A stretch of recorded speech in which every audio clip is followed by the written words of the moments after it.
Tapos, Balintawak.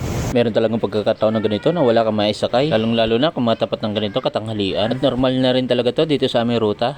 Basta natapat ng ganitong alanganing oras. Swertehan na nga lang din kung machamba ka na mapuno at hindi kagaya ng ganito kakalog-kalog. At matapos ko ng tigitan yung ilan naming pasahero, agad nga ako pupunta dito sa harapan para may makakwentuhan naman yung aking driver. At nag-refill na rin ako ng thermal dito sa aking panikit. Kahit nawala na rin naman akong titigitan, dapat laging preparado. Ganun talaga, kailangan mo talaga mag-isip ng mga positibong bagay. Malay ba natin mamaya, marami naghihintay na magsasakayan sa Marilao.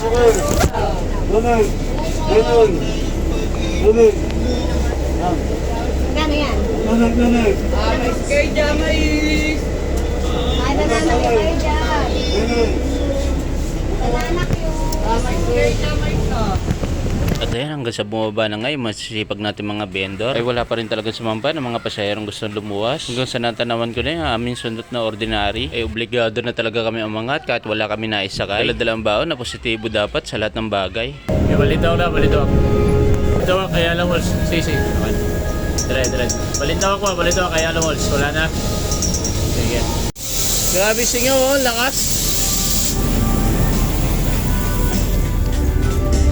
Kaya na. At matapos nga namin mapababa lahat ng mga pasahero dito sa Doroteo, didiretso muna kami sa Malabon Street para pumarada. At isa din pala sa mga sekreto kung bakit nanitili kami malamig at kalmado. Dahil kapag si Idol Robin ang driver mo, panigurado, tatagos pati utak yung lamig ng bus. At ito ay isa sa palatandaan kung paano pasukin ng lamig ang iyong utak. Hey sir, where are you from? Australian. Okay. Nice.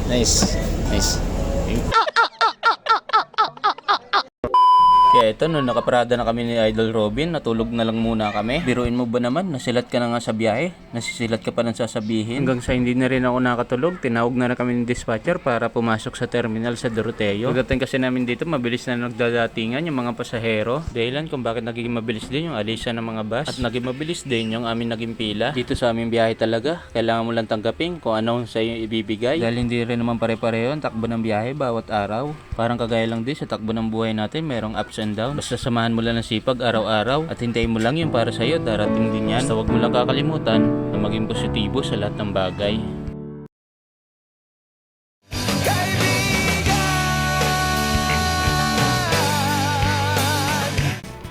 Nga pala, isa sugal ay i-promote ko lang tong Excite Clothing. Kung gusto nyo ng quality design, print at materials, ito na mismo ang hinahanap nyo. Visit nyo lang yung kanilang page na Excite Clothing. Siya nga pala, meron silang bagong limited edition. Grab yours now, ibigay ko yung link sa comment section.